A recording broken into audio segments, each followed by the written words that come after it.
তারপর হচ্ছে রুমে আছে গ্রুপ বোনাস। এটা আমরা পাবো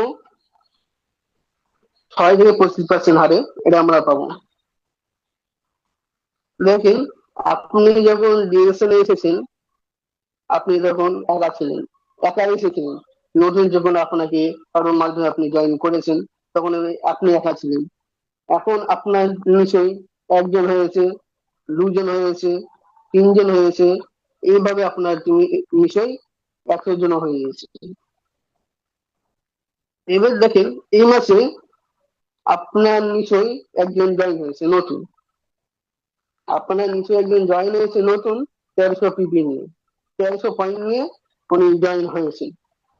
আপনি 1300 পিপি করে নিয়েছেন এই মাসে বোনাসটা পাওয়ার জন্য, এই মাসে ইনকামটা নেওয়ার জন্য, কারণ আমাদের কাট একদিন না হলে আমাদের বোনাসটা আসে।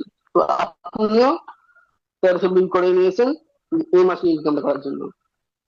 তো উনি এইভাবে যদি উনি কাজ করতে থাকে, তাহলে আপনি ওনার কাছে, ওই ব্যক্তি যদি কাজ করতে থাকে, যে ব্যক্তি নতুন জয়েন হয়েছে, ওই ব্যক্তি যদি ওইভাবে কাজ করতে থাকে, আপনি ওনার কাছে পাবেন 6 থেকে 25% হারে আপনি ওনার কাছে পাবেন।